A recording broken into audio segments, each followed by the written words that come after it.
Well, folks, welcome back to the channel.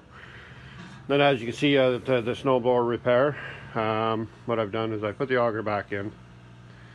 I've painted it all. It's been all cleaned, and I repainted all the red and all the black. As you can see, it's in pretty good shape there again. There, nice and shiny. Wow, considering the age of it, the thing's 15 years old. So we completely redone. Painted on the outside. Brand new pulley.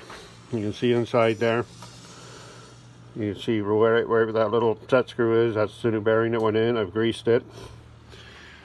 So nice new pulley, and it rolls really nice there now. No vibration, no movement, no nothing. So we're at that stage of it, folks, and I think it looks pretty good.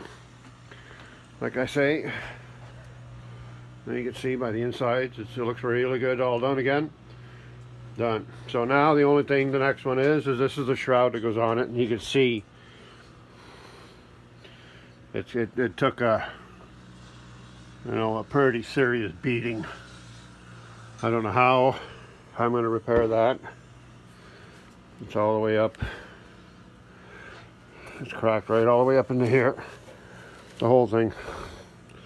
So I'm going to look and see if I can order a new one. I probably can. But I'm thinking just a little bit of my magic, my tin work there. So once that goes back on, I gotta bolt it all back down. I might touch up these couple spots here a little more with the grinder. And paint it again one more time, just a little bit more on the outside. And as you can see by the head of it, the head's still in pretty good shape. Then we should have it. It's calling for snow tomorrow. I think it's tomorrow. I think it calls for snow tomorrow. Well, today we're the 22nd of December. So yeah, so it's calling for snow tomorrow. Anyways, folks, so that's where we are at that stage of the snow blowers for now. And we're gonna add this, and we'll check in a bit.